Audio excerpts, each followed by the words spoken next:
Hello friends, मैं हूं professor Nilesh Anandwani, MSc PhD in biology. आज आप लोगों के सामने मैं नीट बायोलॉजी के एमसीक्यू लेके आया हूं। ये एमसीक्यू 100 एमसीक्यू होंगे पूरी की पूरी एनसीईआरटी बायोलॉजी में से। और ये 100 एमसीक्यू को मैं एक्सप्लेन करूंगा सिर्फ 40 मिनट में। हाँ, सिर्फ 40 मिनट के अंदर। ये 100 एमसीक्यू आपको 38 चैप्टर में से होंगे। और ये एमसीक्यू कैसे होंगे? ये 38 चैप्टर 11 स्टैंडर्ड के 22 लेसन और 12 स्टैंडर्ड के 16 लेसन, टोटल 38 लेसन में से हम 100 एमसीक्यू देखेंगे। और ये स्पेशली फास्ट रिवीजन होगा उन स्टूडेंटों के लिए जिन्होंने ऑलमोस्ट 2 साल की प्रिपरेशन पूरी कर ली है और अभी 2022 में नीट एग्जाम देने वाले हैं। तो ये आप लोगों के लिए काफी इंपॉर्टेंट होने वाला है। सो गाइस, 40 मिनट में पूरी की पूरी एनसीईआरटी के एमसीक्यू प्रिपेयर करने के लिए आप रेडी हो जाओ। चलिए स्टार्ट करते हैं। So guys, start question number 1। Sequence of taxonomy category is. अगर हम देखें कि जो बायोलॉजिकल क्लासिफिकेशन होता है उसमें स्पेसिफिक सीक्वेंस होती है, तो सीक्वेंस ये है। Option A class, phylum, family, genus, species. Option B class, phylum, family, genus, species. Option C division, class, phylum, species, genus. And option D division, class, family, genus, species. अगर हम proper sequence देखें taxonomy category तो वो बनता है D, division, class, family, genus, species. Yes, तो हमारा answer है डी। चलो next question. Cell wall of diatoms are indestructible because of the presence of. Diatom का जो सेल वॉल होता है वो इनडिस्ट्रक्टिबल होता है। उनमें क्या होता है उनके अंदर? Option A CaCO3, option B silica, option B chitin and option D all of above. तो इसका आंसर बन जाता है बी, सिलिका। बेसिकली डाइटम के अंदर सिलिका प्रेजेंट होने के कारण उनका जो सेल वॉल होता है वो इनडिस्ट्रक्टिबल होता है। और डाइटम जहां पे प्रेजेंट होते हैं ज्यादा देर तक वहीं पे प्रेजेंट होते हैं। Next one, which of the following does apply the Phycomycetes. इन चारों में से फाइकोमाइसिट्स में कौन कैटेगरी में बिलोंग करता है? Option A Mycelium is septate and branch. Option B commonly known as the algal fungi. Option C asexual spores called Cornidia are produced exogenously, and option D sexual spores are called ascospores and are produced endogenously. तो guys ये देखिए, commonly known as algal fungi, Phycomycete. अगर आप fungi के अंदर देखोगे तो आपको एस्कोमाइसिट, फाइकोमाइसिट, ड्यूटेरोमाइसिट्स और ट्राइटोमाइसिट, ऐसे 4 कैटेगरी आते हैं। तो उसमें से फाइकोमाइसिट्स हम कैसे कहते हैं? जनरली अल्गल फंजाई को हम फाइकोमाइसिट्स कहते हैं। तो हमारा आंसर है B. Next, find out the correct statement. हमें इनमें से करेक्ट स्टेटमेंट फाइंड आउट करना है। ऑप्शन ये देखिए, in lichen the algal component is called phycobiont, सही बात है। And fungal component is known as a mycobiont, सही बात है। Which are heterotrophic and autotrophic, ये गलत है। देखिए, अलगल कंपोनेंट में अलगी को, अलगल पार्ट को हम फाइकोबायोट कहते हैं और फंगल पार्ट को हम माइकोबायोट कहते हैं। ये बिल्कुल सही है, लेकिन they are heterotrophic and autotrophic respectively, ये गलत है। अलगल जो होते हैं वो ऑटोट्रोपिक होते हैं, फंजाई जो होते हैं हेटेरोट्रोपिक। तो ये सेंटेंस आधा से ही आधा गलत है, लेकिन हमें पूरा करेक्ट चाहिए। Option B, viroid contain RNA of low molecular weight and protein coat. नहीं, वायरोड के अंदर प्रोटीन कोट नहीं होता है। हाँ, option C, virus contain both RNA and DNA. नहीं, वायरस के अंदर या तो आरएनए होगा या तो डीएनए होगा, दोनों में से एक ही होगा। Option D, virus are obligate parasite. तो हमारा आंसर है डी, ये बिल्कुल सही आंसर है। Next one, vascular plant includes. Option A bryophyte, pteridophyte, gymnosperm, angiosperm, pteridophyte and gymnosperm, pteridophyte, gymnosperm and angiosperm. Vascular plant कौन होते हैं? जिनके अंदर जाइलम एंड फ्लोएम होता है। और जाइलम एंड फ्लोएम किसके अंदर होता है? टेरिडोफाइट के अंदर होता है, जिम्नोस्पर्म के अंदर, एंजियोस्पर्म के अंदर होता है। तो हमारा आंसर है D. Next one, bryophytes are commonly called amphibian of the plants kingdom because bryophyte को हम generally amphibian plant का kingdom क्यों कहते हैं? Option A, bryophyte can live in soil but are depend on water for sexual reproduction. Option B, they usually occur in damp, humid and shaded area. Option C, they play important role in plant succession on the bare rock and soil. And option D, all of above. तो guys अगर हम देखें तो generally bryophyte को हम amphibian plant क्यों कहते हैं? बिकॉज ये जनरली पानी के आसपास रहते हैं, बिकॉज उनको सेक्सुअल रिप्रोडक्शन करने के लिए, लाइफ साइकिल के लिए और फर्टिलाइजेशन कंप्लीट करने के लिए वाटर की जरूरत पड़ती है। तो हमारा आंसर आ जाता है A. Next one, in Platyhelminthes digestive system is incomplete because. Platyhelminthes में डाइजेस्टिव सिस्टम इनकम्प्लीट होती है, ऐसा क्यों? Option A, it absorb food from general body surface. नहीं, ये फूड जनरल बॉडी से एब्जॉर्ब नहीं करते हैं। Option B, it has a sucker and hook in parasitic form. अगर सकर एंड हुक होते भी तो उनका डाइजेस्टिव सिस्टम से कोई मतलब नहीं बनता। Option C, it has only one opening that serve as a both mouth and anus. अगर किसी एनिमल को सिंगल ओपनिंग है जो माउथ और एनस दोनों का काम करे, फूड इंजेक्शन का और वेस्ट इंजेक्शन का, तो उसे हम कहते हैं इनकम्प्लीट डाइजेस्टिव सिस्टम। और कंप्लीट किसे कहेंगे हम? जिसको 2 ओपनिंग है। तो हमारा आंसर है C. Next one, cnidoblast are use for. Cnidoblast किस चीज के लिए होते हैं? ऑप्शन है capture of prey, option B anchorage and option C defence and option D all of above. तो नाइडोब्लास्ट जो है वो सभी के लिए यूज होते हैं। तो D.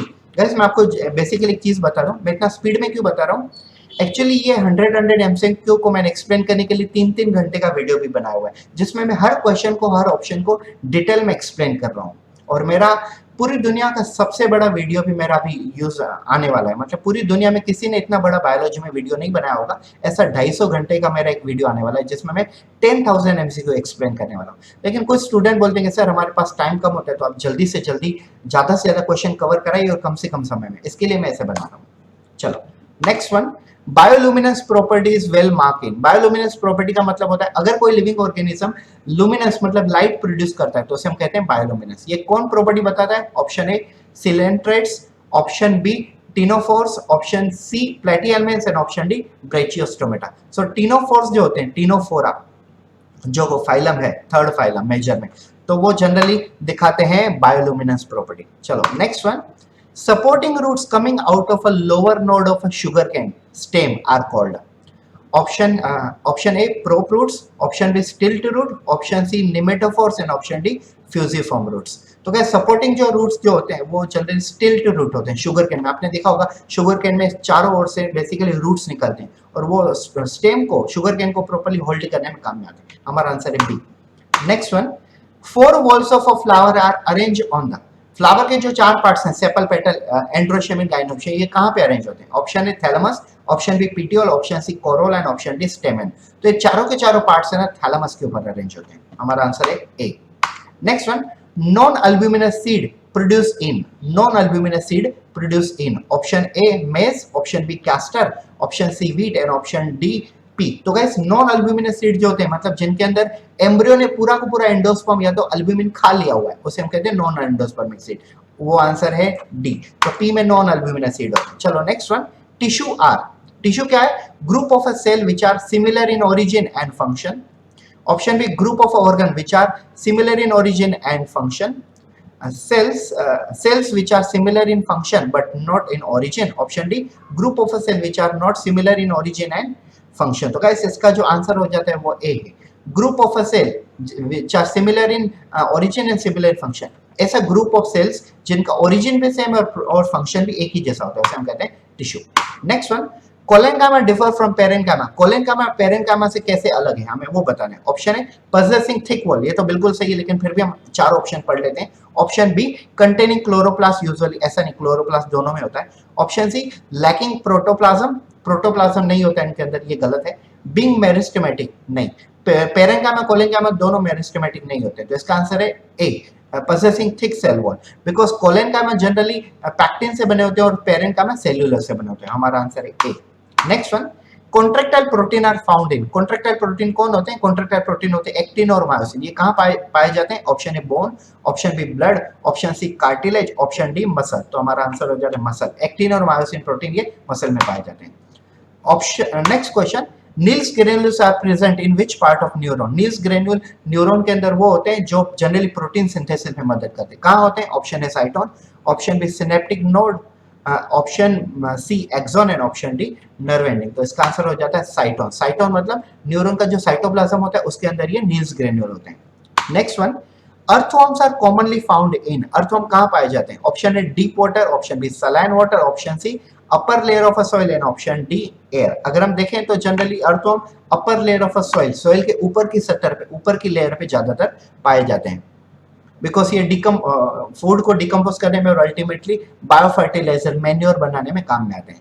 Next one, which of the following mouth parts act as a tongue in cockroach. Option A labium, option B hypopharynx, option C maxilla and option D labrum. Labium और लेब्रम जो होते हैं ये उनके अपर और लोअर जो होते हैं, मैक्सिला उनके टीथ होते हैं और हाइपोफेरिंग्स उनके टंग होते हैं। So answer is B, cockroach के टंग को हम हाइपोफेरिंग्स बोलते हैं। Next question, which of the following cell organelle is non membrane bound and found in both prokaryotes and eukaryote. इनमें से कौन से ऑर्गेनल जो प्रोकैरियोट और यूकैरियोट दोनों में पाए जाते हैं और वो नॉन मेम्ब्रेनस है? गाइस लाइसोसोम प्रोकैरियोट में नहीं पाया जाता है, सेंट्रियोल प्रोकैरियोट में नहीं होता है, माइटोकॉन्ड्रिया प्रोकैरियोट में नहीं होता है, बच जाता है राइबोसोम। राइबोसोम नॉन मेम्ब्रेनस है दोनों में, यूकैरियोट और प्रोकैरियोटिक में। इनका काम है प्रोटीन सिंथेसिस करना। Next one, microbodies are membrane bound minute vesicle, present only in animal, non membrane bound organelle and present only in plant। हमारे सामने चार ऑप्शन है, तो इसका आंसर है A, membrane bound minute vesicle. Minute मतलब छोटे, माइक्रो मतलब छोटे, micro body small body, minute vesicle small vesicle. Next one, which of the following is associated with a detoxification of a drug and muscle contraction by release and uptake of calcium ion? इन चारों में से कौन से ऐसे associated है जो drugs को remove करने में मदद करते हैं? Option A Golgi complex, option B rough endoplasmic reticulum RER, option C smooth endoplasmic reticulum SER and option D free ribosome. तो इसका आंसर हो जाता है C, smooth endoplasmic reticulum.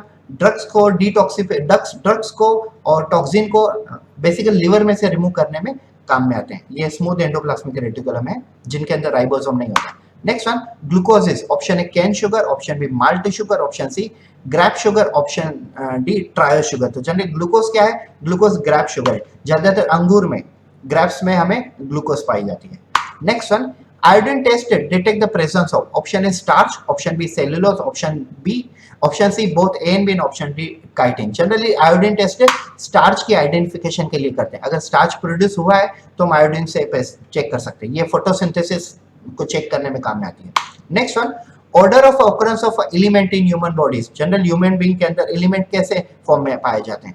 Yes, ये देखिए, oxygen carbon nitrogen hydrogen, oxygen carbon hydrogen nitrogen, sodium calcium carbon and oxygen, potassium calcium carbon and D, vitamin D होगा शायद। तो इसका आंसर हो जाता है हमारे सामने बी, सॉरी हमारे सामने A, oxygen carbon nitrogen hydrogen. Element ऐसे पाए जाते हैं ज्यादा से ज्यादा क्वांटिटी में हमारी बॉडी में। Next one, 25, during cell cycle RNA and protein synthesis takes place in. Cell cycle जब हम करते हैं तो प्रोटीन सिंथेसिस और आरएनए ये कहाँ बनते हैं? तो option A G1 and G2 phase only, option B S phase only, option C M phase only and option D interphase. तो इसका आंसर हो जाता है इंटरफेस। इंटरफेस को हम प्रिपरेटरी फेज भी कहते हैं बिकॉज ये सभी चीजें वहां पे प्रिपेयर होती है। Next one, the cellular structure which disappear during mitosis. Option A plasma membrane, option B nuclear membrane, option C mitochondria, option D nuclear membrane and nuclear. इसका आंसर हो जाता है डी। जनरली जब हम माइटोसिस या तो मियोसिस करते हैं तो प्रोफेस एंड पे जब लेट प्रोफेस होती है तब न्यूक्लियर मेम्ब्रेन और न्यूक्लियोलस ये दोनों गायब हो जाते हैं। Next one, osmosis means solute from low concentration to higher, solute from higher concentration to lower, solvent from lower concentration solution to the higher concentration solution, solvent from higher concentration of solution to the lower concentration। Generally अगर हम देखें तो osmosis में होता क्या है? Osmosis में water higher to lower side जाता है। तो अगर water higher to lower side जाएगा तो ऑब्वियसली उसमें सॉल्यूट कंसंट्रेशन कम होगी।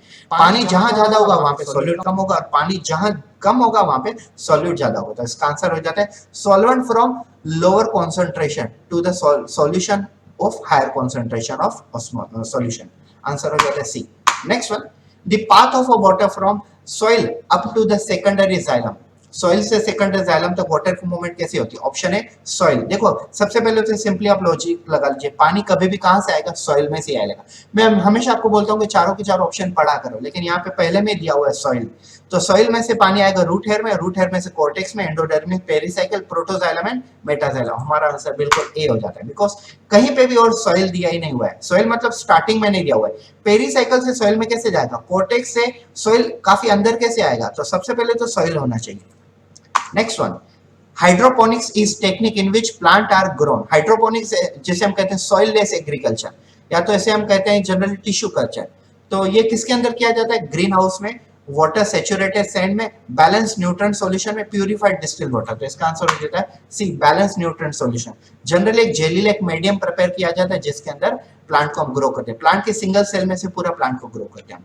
Next one, oxygen which is liberated during photosynthesis comes from. Oxygen जो फोटोसिंथेसिस में लिबरेट होता है कहां से आता है? तो गाइस वो जनरली वाटर में से आता है।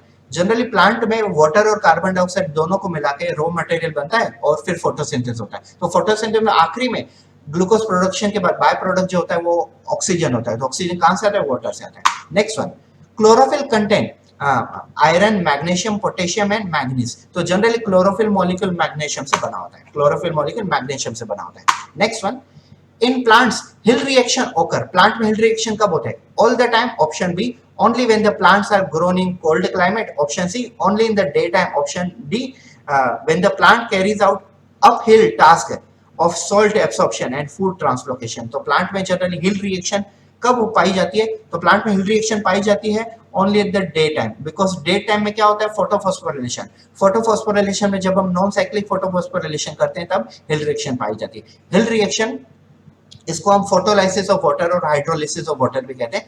डॉक्टर रॉबर्ट हिल ने दिया था, इसके लिए इसे हिल रिएक्शन कहते हैं। दिन में होती है, डे टाइम में। Next one, what is the importance of respiration in organism? It provide oxygen to plant, option B it liberates energy, option C it liberates CO2 और option D all of above. तो guys अगर हम main देखें तो energy prepare होती है, energy liberate होती है, ये मेन पर्पस है रेस्पिरेशन का। चलो next one, energy obtained by a cell from catabolic reaction is stored immediately in the form of, option है pyruvic acid, glucose, ATP and DNA। तो गाइस हमें पता है कि मेन सोर्स ऑफ एनर्जी का होता है ATP, एडिनोसाइन ट्राइफॉस्फेट, तो उसके अंदर ही स्टोर होगी। Next one, ATP is a hormone, a protein and enzyme which bring about oxidation, and option D a molecule which contain high energy bond, obviously D a molecule which contain high energy bond, जिसके अंदर energy ज्यादा होगी वही तो ATP कहलाएगा। Next one, the biological activity of IAA is tested by, IAA मतलब indole acetic acid, ये एक प्रकार का ऑक्सिन हार्मोन है। Option A amylase test, option B Avena curvature test, option B soybean callus test, option D xanthium leaf disc test. तो इसका answer हो जाता है B Avena curvature test. Avena curvature test FW Went ने 1928 में किया हुआ था, जो कि ऑक्सिन हार्मोन को चेक करने के लिए था। IAA इंडोल एसिटिक एसिड, इसका आंसर है B. Next one, growth hormone act as, option A always as a growth promoter, option B always as a growth inhibitor, option C some as a promoter and some as inhibitor, option D rarely as a growth inhibitor। तो generally growth hormone जो होते हैं वो कभी promoter के जैसे मतलब promote करते हैं ग्रोथ को, कभी ग्रोथ को इनहिबिट कर सकते हैं। तो आंसर हो जाता है C. Next, which cell of mucus layer of a stomach secrete pepsinogen? इन चारों में से chief cell, goblet cell, parietal cell और ऑक्जेंटिक सेल्स, इन चारों में से जनरली कौन प्रोड्यूस करता है? इन चारों में से जनरली हम अगर देखें तो स्टमक में से पेप्सिनोजन कौन प्रोड्यूस करता है? तो आंसर हो जाता है हमारा चीफ सेल्स ये स्टमक में पेप्सिनोजन प्रोड्यूस करते हैं। Next one, ptyalin is secreted by, ptyalin क्या होता है? टाइलिन को हम कहते हैं अमाइलेज। कौन सी अमाइलेज? Salivary amylase. तो आंसर हो जाता है सीधा salivary gland. Salivary gland ptyalin amylase produce करेगी। Just a minute guys.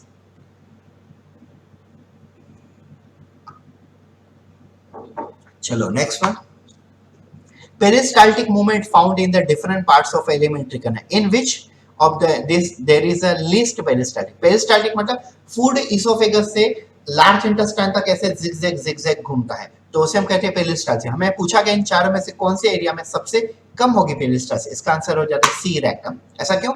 Rectum वो पार्ट है जहां पे वेस्ट मटेरियल स्टोर होता है और रेक्टम के बाद आगे कुछ जगह भी नहीं है, इसके लिए सबसे कम पेरिस्टाल्सिस में वहीं पे पाई जाती है। Next, wall of alveoli is composed of, option is simple squamous epithelium, option B simple cuboidal epithelium, option D pseudo stratified epithelium, option D simple columnar epithelium। इसका आंसर हो जाता है ए simple squamous epithelium। Next, under normal condition 100 ml of blood deliver, तो normal condition में अगर देखें तो 100 ml of blood क्या डिलीवर करता है? 4 ml of CO2, 10 ml of CO2, 1.34 ml of CO2 and 30 ml of CO2। इसका आंसर हो जाता है ए 4 ml of CO2। और अगर हम नॉर्मल कंडीशन में ऑक्सीजन की बात करें तो 5 ml of O2। Next, myoglobin is found in, guys haemoglobin generally blood में पाया जाता है और मायोग्लोबिन मसल में पाया जाता है। हीमोग्लोबिन मायोग्लोबिन में डिफरेंस ये है, haemo blood, globin iron containing pigment, myo मतलब मसल, ग्लोबिन मतलब iron containing pigment. Haemoglobin blood में जाता है ऑक्सीजन लेके और मायोग्लोबिन मसल में जाता है ऑक्सीजन लेके। Next one, cells forming the wall of a blood capillaries are called, जो ब्लड कैपिलरी को फॉर्म करते हैं वो सेल्स कौन से? Option A oxyntic cell, option B endothelial cell, option C parietal cell, option D haematocyte. इसका answer हो जाता है एंडोथेलियम सेल्स। ये blood capillary artery, vein, arteriole और ब्लड कैपिलरीज को फॉर्म करता है। ठीक है, चलो next one, blood pressure and heart beats are regulated by, option insulin, option B adrenaline, option C optic nerve and option D growth hormone. तो ये adrenaline control करता है, बिकॉज एड्रेनालिन को हम जनरली इपिफेरिन भी बोलते हैं और ये हार्मोन हार्ट बीट को बढ़ाता है और बेसिकली ब्लड प्रेशर को भी रेगुलेट करता है। Next one, the pacemaker in a frog heart is, option A S node, option B endothelium cells, option C parietal cell, option D haematocyte. तो pace maker frog में या किसी में भी हो ये एस नोड ही होता है, sino arterial node. Pacemaker sino arterial node में रिलेशन ये है कि हमारे हार्ट में राइट ऑरिकल के पास एस नोड होता है और ये जनरली ब्लड जब राइट ऑरिकल में आता है तो हार्ट बीट को एक्टिवेट करने में काम आता है और ये अगर प्रॉपर काम नहीं करता है तो हमें एक इलेक्ट्रिक मशीन बैठानी पड़ती है जिसे हम कहते हैं pacemaker. Next one, first heart sound is, option A lub sound, at the end of a systole. Option B, lub sound at the beginning of a ventricular systole. Option C, dub sound at the end of a system. And option D, dub sound at the beginning of ventricle. तो इसका answer होता है लब sound at the beginning of ventricular system. जब दोनों ventricle muscle pump करते हैं तब लब साउंड सुनाई देता है. Next one, in mammalian the urinary bladder open into. Urinary bladder कहां ओपन होगा? Uterus, urethra, vestibule and ureter. तो ऑब्वियसली इसका आंसर हो जाता है urethra, because urethra generally urine को बाहर फेंकेगा. Next one, worker in a deep mine usually suffer from dehydration. जो डीप माइन में काम करते हैं उनका जनरल डिहाइड्रेशन होता है. ऐसा क्यों? Option A, water is lost due to evaporation. Option B, water is lost due to defecation. Option C, water is lost in the form of urine. And option D, water is lost along with the salt in from the sweat. तो answer हो जाता है D. Generally पसीना ज्यादा आता है, इसके लिए वाटर और सॉल्ट इवोपरेट होते हैं. Next one, which of the blood vessel contain least amount of urea. इन चारों में से कौन से, किसके अंदर सबसे कम अमाउंट ऑफ यूरिया होता है? ऑप्शन है hepatic vein, renal vein, hepatic portal vein, renal artery. तो इसका आंसर हो जाता है B, renal vein, because renal vein kidney में से ब्लड को रिटर्न लेके आती है. तो रिटर्न लेके आएगी तो ब्लड में यूरिया कम होगा. Next one, each kidney of adult human measures. तो ये बेसिकल दिया हुआ है. तो अगर हम डायरेक्टली देखें तो ये देखिए इसका आंसर है किडनी लेंथ में 10 to 12 सेंटीमीटर होती है, विड्थ में 5 to 7 सेंटीमीटर होती है, थिकनेस में 2 to 3 सेंटीमीटर, वेट होता है 120 to 170 gram. Next, find out the correct statement. हमें करेक्ट स्टेटमेंट फाइंड आउट करना है. All locomotions are movement but all movements are not locomotion. सभी मूवमेंट लोकोमोशन लेकिन सभी मूवमेंट लोकोमोशन नहीं होते. Option A, all movements are locomotion but all locomotions are not movement. All locomotions are movement but all movements are not locomotion. All locomotions are not movement and all movements are not locomotion. इसका answer हो जाता है बिल्कुल ए. All locomotions are movement. सभी locomotion movement है लेकिन all movements are not locomotion. सभी movement locomotion नहीं है. Option. Next question, match the column 1 and 2 and choose the correct combination from the option given. तो इसके ऐसे एक्सप्लेन करने का थोड़ा टाइम लग जाएगा. आप देखिए जनरली अगर हम देखें तो अमीबॉइड मूवमेंट जो होती है वो न्यूट्रोफिल दिखाते हैं डब्ल्यूबीसी के टाइप. सीलियरी मूवमेंट जो होती है वो ट्रकिया दिखाते हैं. तो ए का हम फोर्थ के साथ मैच करें, ए का फोर्थ के साथ, इन दोनों में मैच हो रहा है. और फिर सीलियरी मूवमेंट हम ए के साथ मैच करेंगे तो हमारा डी आंसर की तरफ हम आगे जा रहे हैं. फ्लैजेलर मूवमेंट अगर हम देखें तो spermatozoa, yes. Muscular movement tongue, तो हमारा आंसर हो जाता है D. Yes, amoeboid, neutrophil, ciliary, trachea, flagellar, spermatozoa, muscular, tongue. Next one, corpus callosum connect two cerebral hemisphere, two optic lobe, two olfactory lobe and optic chiasma. corpus callosum ये वाला organ होता है जो दो cerebrum को एक दूसरे से कनेक्ट करके रखता है. तो आंसर है ए. chemical transmission of nerve impulse from one neuron to another at a synapse is by cholesterol, acetylcholine, cholecystokinin, ATP. तो इसका आंसर हो जाता है एसिटिलकोलिन. दो न्यूरॉन को एक दूसरे के साथ कनेक्ट करने के लिए एसिटिलकोलिन एक हार्मोन होता है जो मदद करता है. ये न्यूरोट्रांसमीटर के तौर पे काम करता है और सिनेप्सिस प्रोसेस होती है. एक न्यूरॉन दूसरे न्यूरॉन को सिग्नल ट्रांसफर कर सकते हैं. Next one, during the transmission of nerve impulse through the nerve fiber, the potential inside the nerve of the plasma membrane has which type of electric charge. जब हम neuron में signal transfer करते हैं तो neuron के अंदर जो charge होता है वो कैसा होता है? ऑप्शन है first positive then negative and continues to be negative. First negative then positive and continue to be positive. First positive then negative and then again back to positive. ये वाला हमारा आंसर हो जाता है first negative then positive and again back to. पहले negative होता है जो कि हम अगर कोई भी रिसेप्टर ऑर्गन को कहीं पे भी टच नहीं करते तो पहले नेगेटिव होगा, जिसे हम कहेंगे रेस्टिंग पोटेंशियल.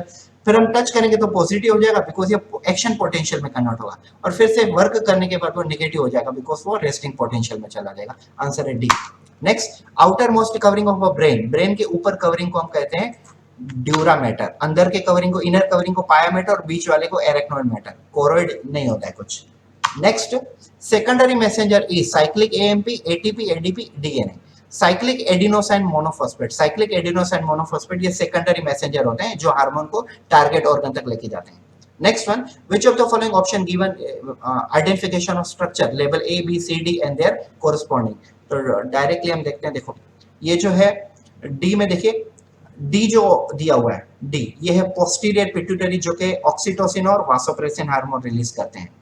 इन्होंने ए बी और ये सी जो दिए हुए, ए बी और सी ये गलत दिए हुए हैं. डी बरोबर मैच हो रहा है पोस्टीरियर पिट्यूटरी जिसे हम न्यूरोहाइपोफिसिस भी कहते हैं. यहाँ पे तीन हार्मोन प्रोड्यूस होते हैं एक्चुअली, ऑक्सीटोसिन, वासोप्रेसिन और तीसरा होता है कोहेरिन, लेकिन दो भी दिए हुए हैं. सही है. चलो, पैराथार्मोन रेगुलेट्स. पैराथार्मोन क्या रेगुलेट करते हैं? ऑप्शन है blood calcium level, option B calcium phosphate level, option C body temperature, option D none of. तो इसका आंसर हो जाता है ब्लड कैल्शियम लेवल, पैराथार्मोन, ये पैराथायरॉयड हार्मोन पैराथायरॉयड ग्लैंड में से प्रोड्यूस होते हैं। Next one, all of the following are pre fertilization event except, इन चारों में से कौन सा ऐसा है जो प्री फर्टिलाइजेशन नहीं? Option spermatogenesis, oogenesis, gamete transfer, embryogenesis. तो है स्पर्मेटोजेनेसिस, oogenesis, इन दोनों को मिला के ये फॉर्म होता है गैमेटोजेनेसिस, ठीक है। लेकिन अगर हम देखें all of the following are pre fertilization, एक ऐसा है जो फर्टिलाइजेशन के बाद होता है। तो अगर हम देखें तो एम्ब्रियोजेनेसिस मतलब फॉर्मेशन ऑफ एम्ब्रियो, एम्ब्रियो तो तभी फॉर्म होगा जब गैमेट ट्रांसफर होंगे, स्पर्म और ओवम तैयार होंगे। तो हमारा आंसर है D. Next, male and female reproductive structure of the angiosperm respectively are carpel and pistil respectively, पहले मेल और उसके बाद फीमेल पूछा गया। Gynoecium and androecium respectively, pistil and stamen respectively, androecium and gynoecium. Answer है D. सभी organ same ही है, लेकिन हमें पहले मेल और उसके बाद फीमेल रिस्पेक्टिवली फाइंड आउट करना था। मेल का एंड्रोशियम होता है जिसे हम स्टेमन भी कहते हैं, और फीमेल का गाइनोशियम जिसे हम पिस्टिल भी कहते हैं या तो कार्पेल भी कहते हैं। आंसर है D. Secondary reproduction of a flowering plant was discovered by sexual reproduction, गलती स्पीड में बढ़ गया। sexual reproduction in flowering plant was discovered by, तो ये किसने डिस्कवर किया होता? तो गाइस ये था कैमेरेरियस ने। sexual reproduction of flowering plant was discovered by कैमेरेरियस। next one, arrangement of a four wall of a layer in microsporangium inside to outside is as follows। तो अंदर से लेके बाहर की तरफ हम देखें तो सबसे पहले देखो, सबसे पहले अंदर की तरफ आता है टेपेटम। तो टेपेटम यहाँ पे तीनों में नहीं है। इपिडर्मिस, एंडोथेशियम, टेपेटम, ये जो है ना बाहर से है। सबसे अंदर क्या होती है? टेपेटम, फिर होती है मिडल लेयर, उसके बाद होती है एंडोथेशियम और इपिडर्मिस। और अगर हम बाहर से देखें तो सबसे पहले होती है इपिडर्मिस, उसके बाद ये देखिए एपिडर्मिस, उसके बाद होती है एंडोथेशियम, उसके बाद होती है मिडल लेयर और टेपेटम। तो अगर बाहर से अंदर की तरफ पूछा होता तो बी आंसर होता, अंदर से बाहर की तरफ पूछा है तो डी आंसर है। Next, cryptorchidism is non development of testis, non descended of testis into scrotum. तो देखो इसका आंसर हो जाता है बी। कुछ मतलब ऐसे होते हैं नियर अबाउट 16 से लेके 22 लाख बच्चों में एक में ऐसा होता है कि जिसके अंदर टेस्टिस एब्डोमेन में से थाई रीजन में स्क्रोटम पाउच में नहीं आते हैं डिलीवरी होने के बाद। तो इस चीज को हम बोलते हैं क्रिप्टोर्चिडिज्म, इस बीमारी को हम बोलते हैं क्रिप्टोर्चिडिज्म। ये कभी भी बाप नहीं बन सकते, मतलब स्पर्म प्रोडक्शन होगा ही नहीं इनके अंदर।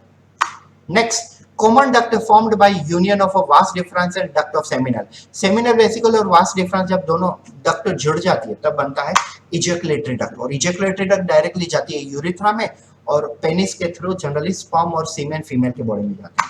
Next, placenta is storage organ, channel for providing essential requirement for growth embryo, conductor for nerve impulse, option D, meant for protection of embryo and shock। Guys, placenta generally कैसा channel होता है और mother और baby के बीच में, दोनों में के बीच में बनता है और ये एसेंशियल न्यूट्रिएंट को ट्रांसपोर्ट करने में मदद करता है।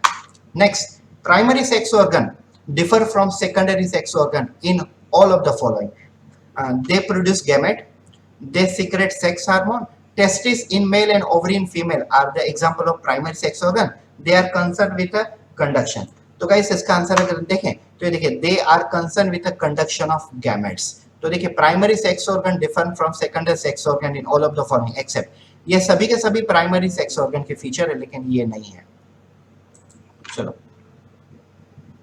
Next one, Which of the following not legitimate for the reducing birth rate? इनमें से कौन सी ऐसी टेक्निक है जिससे हम बर्थ रेट को कंट्रोल नहीं कर सकते? ऑप्शन है ban on marriages, option B MTP means medical termination of pregnancy, मतलब अबॉर्शन करने के लिए परमिशन लेना गवर्नमेंट से, option C use of contraceptive, condom, diaphragm, IPL वगैरह यूज करना, option D tubectomy, vasectomy. Tubectomy मतलब मेल नसबंदी, सॉरी फीमेल नसबंदी, फैलोपियन ट्यूब को कट करना, और वेसेक्टोमी मतलब मेल ऑपरेशन, वास डिफरेंस को अगर कट कर दें तो उसे हम कहते हैं वेसेक्टोमी, फीमेल में फैलोपियन ट्यूब को कट कर दे तो उसे हम कहेंगे ट्यूबेक्टोमी। तो इसका आंसर हो जाता है ए, बैन ऑन मैरिज। शादियों को बंद करने से पॉपुलेशन कम होगी लेकिन ये पॉसिबल थोड़ी ना है। नेक्स्ट है, just a second please, which of the following can't be considered as an advantage of amniocentesis? इनमें से amniocentesis टेक्निक का क्या एडवांटेज नहीं हो सकता? amniocentesis एक ऐसी टेक्निक है जिसमें हम ये पता लगा सकते हैं कि बेबी को जन्म लेने के बाद कोई जेनेटिकल प्रॉब्लम तो नहीं होगी। Option A prenatal diagnosis, option B detection of biochemical abnormality, option C detection of congenital defect, option D detection of sex to abort female fetus।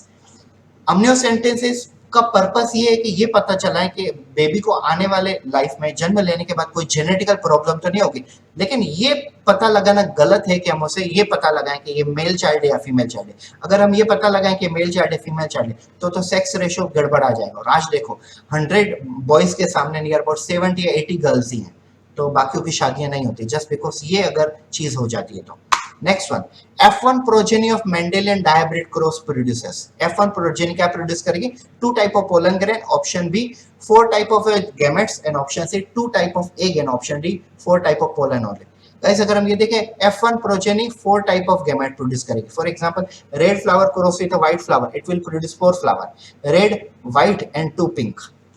Next, Mendel published his work on the inheritance of character in 1865, but he remained unrecognized in 19th century up till 19th। Mendel ने अपने जो publication था, work था, वो 1865 में publish किया, लेकिन उनका काम 19th सेंचुरी तक प्रूफ नहीं किया गया, रिकॉग्नाइज नहीं किया गया। ऑप्शन ऐसा क्यों? ऑप्शन ए स्टेटमेंट है पहले हमारे सामने, he could not provide any physical proof for the existence of factor, इन्होंने इसे प्रैक्टिकल प्रूफ नहीं दिए हुए थे।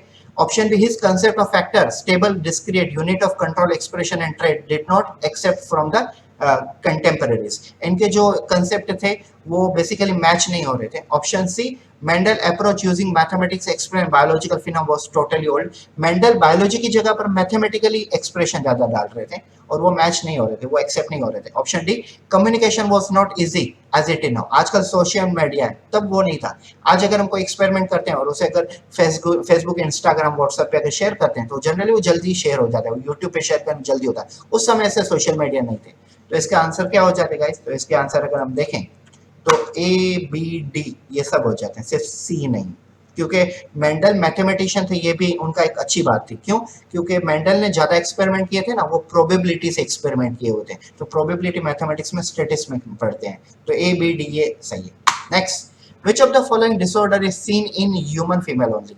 तो ह्यूमन फीमेल में टर्नर सिंड्रोम होता है, बाकी किसी में नहीं होता। डाउन सिंड्रोम मेल फीमेल दोनों में हो सकता है, बिकॉज ये 21 नंबर क्रोमोसोम में होता है। हीमोफीलिया मेल में फीमेल में दोनों हो सकता है। क्लेनफेल्टर सिर्फ मेल में ही होता है, लेकिन टर्नर जैसे फीमेल में होता है। टर्नर फीमेल में 44 ऑटोसोम और एक सेक्स क्रोमोसोम होता है। Next, during analysis of DNA of an organism having 5386 nucleotide find, एक किसी ऑर्गेनिज्म के अंदर इतने न्यूक्लियोटाइड मिले, एडेनिन 29% है, ग्वानिन 17 है और साइटोसिन 37 है, 32 है और थाइमिन 27 है। तो consider the Chargaff's rule, it can be considered, it is double standard DNA, it is a single standard circular DNA, it is a single standard DNA and both A and B. तो अगर हम इसमें देखें तो इसका answer हो जाता है C, it is a single standard DNA. क्यों? क्योंकि थाइमिन जितना परसेंट होता है एडेनिन भी उतना ही होना चाहिए, बिकॉज चारगफ रूल क्या कहते हैं? Purine should be equal to the pyrimidine. Guanine and cytosine ये प्यूरिन पिरिमिडिन, ये भी इक्वल होने चाहिए, तो ये मैच नहीं कर रहे हैं आपस में, इसके लिए it is a single standard DNA. Next, the beads of a string structure which seen under electron microscope during DNA packaging। DNA packaging करते समय beads of a string ये स्ट्रक्चर दिखता है, तो वो क्या होता है? Histone, octamer, nucleosome, chromatin, chromatin fibre. तो इसका आंसर हो जाता है न्यूक्लियोसोम। जब नेगेटिव चार्ज डीएनए के ऊपर हिस्टोन पॉजिटिव चार्ज हिस्टोन से रैपिंग करते हैं और ये 8 प्रोटीन होते हैं, तो इसे हम कहते हैं nucleosome. Next, adenine is equal to thymine, guanine is equal to thymine. A relationship of a DNA is Chargas rule, Eli Catelier principle, Coulomb's law and Van 't Hoff's rule। तो इसका answer हो जाता है ए चारगफ rule. मैंने अभी आपको बताया, Irwin चारगफ ने रूल दिया हुआ था कि प्यूरिन एंड पिरिमिडिन इक्वल होने चाहिए, वो चारगफ रूल होता है। Next, genetic RNase, genetic material of RNA virus, RNA that help in gene regulation in lac operon, RNA that carry genetic message, RNA present in mitochondria। तो इसका answer हो जाता है ए। कुछ वायरसेस के अंदर, वायरस के अंदर या तो आरएनए होता है या तो डीएनए होता है। अगर वायरस के अंदर आरएनए तो ऑब्वियसली वो जेनेटिकल आरएनए हो गए। Next, who called larger colloidal particle primitive as a sea as coordinative, Fox, Oparin, Empedocles and Haldane. तो इसका आंसर होता है ओपेरिन। ओपेरिन ने कहा था कि ये कोऑर्डिनेटिव पार्टिकल है, लार्जर कोऑर्डिनेटिव पार्टिकल है, इवोल्यूशन चैप्टर में दिया हुआ है ये। Next, definition of evolutionary biology is, option A study of organism habitat, option B study of history of life from earth to how they progress। सही है, understanding life and study of origin। इसका answer हो जाता है B. Evolutionary biology में living organism जब से शुरुआत हुई है उससे लेके अब तक क्या क्या चेंजेस आए उन सभी को हम स्टडी करते हैं इवोल्यूशनरी बायोलॉजी में।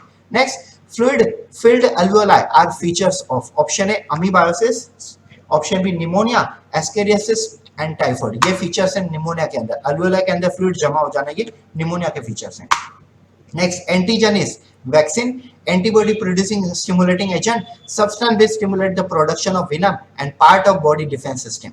गाइस, एंटीजन किसे कहते हैं? एंटीजन उसे कहते हैं जो एक ऐसा सब्सटेंस जो हमारी बॉडी में एंटीबॉडी को प्रोड्यूस करने में मदद करे। मदद करे मतलब स्टिमुलेट करे। एंटीजन आएगा तब तो एंटीबॉडी आएगी उसे मारने के लिए। Next, which of the following statement is true? Dysentery, plague and diphtheria are viral. जिससे नहीं, डिसेंट्री वायरल नहीं है, प्लेग भी वायरल नहीं है, डिप्थेरिया भी वायरल नहीं। HIV replicate in host cell with the help of reverse transcriptase, ये बिल्कुल सही है। The disease ringworm disappear during summer and rainy season, नहीं, समर में तो रिंगवर्म ज्यादा फैलता है। Next, common cold and are confirm by Widal. Widal test से हम टाइफाइड कंफर्म कर सकते हैं, कॉमन कोल्ड नहीं, इसका आंसर हो जाता है B. Next, mode stand for, mode का मतलब होता है मल्टीपल ओवुलेशन एम्ब्रियो ट्रांसफर। अगर किसी एनिमल का नंबर, उनकी क्वांटिटी बढ़ानी है तो हम मल्टीपल ओवुलेशन एम्ब्रियो ट्रांसफर कर सकते हैं। Next, somaclonal variants are 1, option A caused by mutagen, option B produced during tissue culture, option C induced during sexual embryogeny and option D caused by gamma rays। तो इसका answer हो जाता है B, produced during tissue culture। Tissue culture के through हम soma clone मतलब same type के plants produce कर सकते हैं। Next, polyethyl glycol is used for, option A solidifying of gel, option B conversion of solid into powder, option C used as a fusogenic agent and option D used for killing bacteria। polyethyl glycol PEG ये एक solidifying agent है, जो कि solidifying agent है मतलब क्या करेगा, ये फ्यूजाजेनिक एजेंट है, मतलब क्या, सॉरी सॉलिडिफाइंग नहीं, फ्यूजाजेनिक। सॉलिडिफाइंग एजेंट वो होते हैं जैसे हम कहते हैं अगार अगार पाउडर, और फ्यूजाजेनिक एजेंट वो जाते हैं जो दो प्रोटोप्लाज्म या दो साइटोप्लाज्म को ज्वाइन करें। जैसे आपने पोमेटो सुना होगा, पोटैटो प्लस टोमेटो, तो पोटैटो प्लस टोमेटो इन दोनों के साइटोप्लाज्म को जोड़ना हो तो हमें फ्यूजाजेनिक एजेंट लगेगा, जिसे हम कहते हैं पॉलीथिल ग्लाइकोल। सो आंसर है C. Next, which of the following is not true about antibiotic? Antibiotic के बारे में इनमें से क्या गलत है? नॉट ट्रू मतलब गलत फाइंड आउट करना है, ठीक है। तो ये देखिए, first antibiotic was discovered by Alexander Fleming, ये सही है, 1928-29 में डिस्कवर किया होता। The term antibiotic was given by Waksman, बिल्कुल सही है, मुझे ईयर पता नहीं था लेकिन वॉक्समैन ने डिस्कवर किया तो बिल्कुल सही है। Some person can be allergic to the particular antibiotic, तो कुछ लोगों को एंटीबायोटिक से एलर्जी भी होती है। ये देखो, मुझे एग्जैक्टली ईयर पता नहीं तो इसके लिए मैं इसे कंफर्म नहीं बोल सकता हूँ ये सही है नहीं, लेकिन हम आगे देखते हैं। Each antibiotic effective against one particular kind of organism, one particular kind of germ, ऐसा नहीं। ये बोल रहे हैं डी में एक एंटीबायोटिक सिर्फ एक ही ऑर्गेनिज्म को किल कर सकता है, ऐसा नहीं है। कुछ एंटीबायोटिक एक ही को मार सकती है, जैसे हम कहते हैं नैरो स्पेक्ट्रम एक्टिविटी। कुछ एंटीबायोटिक काफी ज्यादा ऑर्गेनिज्म को मार सकते हैं, जैसे हम कहते हैं ब्रॉड स्पेक्ट्रम एक्टिविटी। तो इसका आंसर है डी। अब ये ऑब्वियसली 1942 करेक्ट होगा, बिकॉज ये डी जो है बिल्कुल करेक्ट है। ये रॉन्ग स्टेटमेंट है और हमारा आंसर सही है, बिकॉज हमें नॉट ट्रू मतलब रॉन्ग फाइंड आउट करना था। Next, the use of a predator to control pest is, option A genetic engineering, option B biological control, option C chemical control, option D artificial control। अगर किसी predator को मारना है, paste, अगर किसी paste को बचाना है predator से, तो हमें बायोलॉजिकल कंट्रोल करना पड़ेगा। नेक्स्ट, जैसे पेस्टिसाइड यूज करते हैं। Option next one, restriction endonuclease are enzyme which, restriction endonuclease कौन है? Remove nucleotide from the end of a DNA molecule, DNA molecule में से एंड में से कोई मॉलिक्यूल को कट करना। Make cut at specific position within the DNA, हमारा आंसर आ गया। फिर भी पढ़ते हैं। Recognise specific nucleotide sequence binding DNA ligase, DNA ligase और रेस्ट्रिक्शन एंजाइम एक साथ में काम नहीं करेंगे। Restriction action enzyme DNA polymerase, polymerase और ये भी काम नहीं करेंगे। रेस्ट्रिक्शन एंजाइम वो होती है जो डीएनए को एक स्पेसिफिक साइट पे कट करे। Next one, gel electrophoresis is used for, option A isolation of DNA molecule, option B cutting of a DNA into fragments, option C separation of DNA fragment according to their size, and option D construction of recombinant DNA by joining with cloning vectors। तो guys, gel electrophoresis का use क्या होता है? Separation of DNA fragment according to their size. Restriction endonuclease से जब हम DNA को cut करते हैं तो उनको सेपरेट करने के लिए हमें जेल इलेक्ट्रोफोरेसिस लगता है। Next, the linking of antibiotic resistant gene with the plasmid vector becomes possible, option है एक्सोन्यूक्लियस, डीएनए लाइगेज, एंडोन्यूक्लियस और ऑप्शन डी डीएनए पॉलीमर्स। तो अगर हम एंटीबायोटिक को अगर ज्वाइंट करें तो वो कैसे होगा? तो वो हो जाएगा बेसिकली डीएनए लाइगेज से, क्योंकि हम अगर प्लाज्मिड को एक साइड से कट करते हैं और वहां पे दूसरा पीस ऐड करते हैं तो डीएनए लाइगेज से ही पॉसिबल है ज्वाइंट करना। Next one, first transgenic plant was, तो सबसे पहला ट्रांसजेनिक प्लांट है ना टोबैको था। याद रखिए हमेशा, सबसे पहला ट्रांसजेनिक प्लांट टोबैको था, जिसके अंदर बाहर से जीन्स ऐड की गई थी। Next, genetically engineered bacteria have been used in commercial production। Genetical engineered bacteria जो है जनरली इकोला बैक्टीरिया, वो ह्यूमन इंसुलिन प्रोडक्शन करने में काम आते हैं, जैसे Eli Lilly and Lilly Lilly company ने सबसे पहले अमेरिका में यूज किया गया था। Ecology take in account of environmental factor only, plant adaptation only, effect of plant on environment, relationship between organism and their environment. D हमारा आंसर, organism और एनवायरमेंट दोनों का रिलेशन से इकोलॉजी बनता है। Which of the following is a direct dominant ecological factor which affect the vegetation of place? Option A temperature, option B altitude, option C soil and option D wind। तो इन चारों में से अगर देखें तो टेम्परेचर काफी इंपॉर्टेंट फैक्टर है बाकी सबसे, बिकॉज टेम्परेचर डिसाइड करता है प्लांट प्रोड्यूस होंगे या नहीं। The type of a food chain in which organic matter decomposes converted into energy, which rich compound। एक ऐसा कौन सा इकोसिस्टम या तो फूड चेन है जिसमें ऑर्गेनिक मैटर जो है उसका डिकम्पोज होकर एनर्जी बनती है, तो वो है डेट्रिटस फूड। डेट्रिटस फूड मतलब किसी ऑर्गेनिज्म की डेथ हो जाना, उसके बाद उसके ऊपर साइकिल होना, डिकम्पोज साइकिल होना, डिकम्पोजिशन होना, तो उसे हम कहेंगे detritus food chain. Next, biotic component includes. तो बायोटिक कंपोनेंट में क्या है? बायोटिक कंपोनेंट में प्रोड्यूसर भी होते हैं, कंज्यूमर भी होते हैं, और प्रोड्यूसर कंज्यूमर ओनली नहीं, प्रोड्यूसर कंज्यूमर डिकम्पोजर सब बायोटिक कंपोनेंट में सब आएंगे। Next, an endangered Indian bird is. Endangered Indian bird अगर हम देखें तो इसका आंसर हो जाता है ग्रेट इंडियन बस्टर्ड। तो ये है एंडेंजर्ड स्पीसीज, मतलब विलुप्त हो गई, खत्म हो गई। Which of the following agriculture practices is eco-friendly? Organic farming, jhum cultivation, monoculturing, both B and C. तो कैसे अगर हम देखें तो ऑर्गेनिक फार्मिंग काफी फेमस है आज। ग्रीन फार्मिंग मतलब ऑर्गेनिक फार्मिंग, ऑर्गेनिक फार्मिंग मतलब जिसमें 0% पॉल्यूशन हो, या तो 0% पॉल्यूशन और केमिकल का यूज ना हो। Next one, air pollution caused by smoke, automobile exhaust, thermal power plant. इसका आंसर है ऑल, और एयर पॉल्यूशन इन सभी चीजों से हो सकती है। Next one, ultraviolet light causes sticky metaphase, destruction of hydrogen bond between complementary DNA strand, photodynamic action and formation of pyrimidine। तो गाइस इसका आंसर हो जाता है destruction of hydrogen bond between complementary DNA। Adenine, thymine, guanine, cytosine के बीच में hydrogen bond है वो ब्रेक डाउन हो जाना। तो गाइस मैंने आपको पहले ही बताया कि मैं जो ये 100 MCQ जो वीडियो रिकॉर्ड करता हूँ उसमें मैं नियर अबाउट 2.5 से 3 घंटे का वीडियो बनाता हूँ, लेकिन स्टूडेंटों का अभी नीट एग्जाम काफी पास में है जुलाई अगस्त में, तो इसके लिए काफी बच्चे बोल रहे हैं कि सर प्लीज थोड़ा हमें उतने ही ज्यादा से ज्यादा एमसीक्यू करवाइए, लेकिन कम से कम समय में करवाइए और थोड़ा स्पीड में करवाइए। तो स्पीड में करने के लिए मुझे चारों ऑप्शन पढ़ने का टाइम तो मिला, लेकिन मैं माफी चाहता हूँ आपसे कि चारों के चारों ऑप्शन समझाने का इतना टाइम नहीं मिल रहा। Thank you so much.